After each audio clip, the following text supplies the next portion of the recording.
lungs go.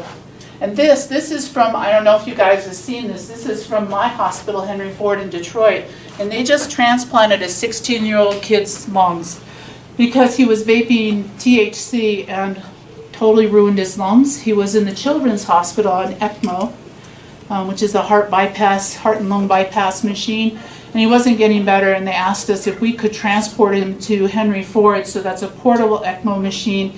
He got to Henry Ford and got a lung transplant. You're talking about a 16-year-old.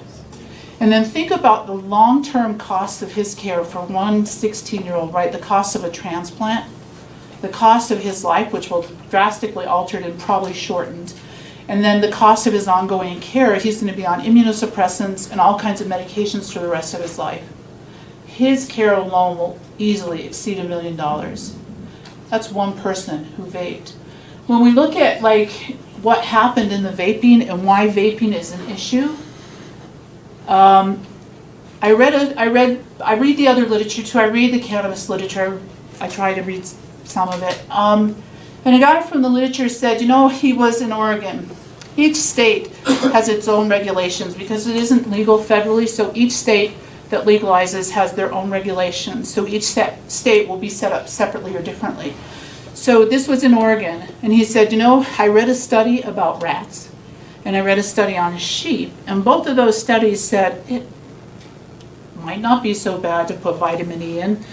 And then he read a little article that said maybe some asthmatics are short of vitamin E. So that was the principle of his studies and the principle of research that went into it. And he went to the Oregon MED, Marijuana Enforcement Division, and he said, I think that I'm going to add vitamin E acetate to this. Is that okay? And it was like, it sounds healthy, right? And they go, yeah, go ahead. And now here we are. There are a lot of cartridges, they call them carts. They're not regulated. No one is regulating what goes into that product. Legal or not legal.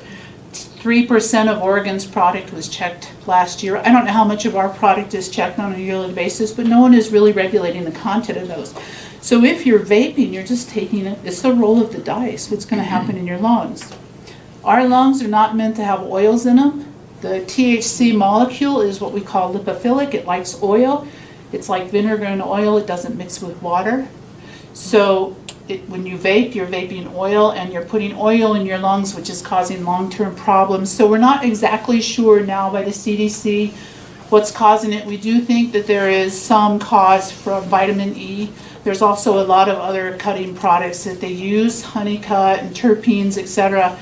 And they also think that there might be an aspect of burning it because the act of vaping high heat stuff and releases all kind of toxins.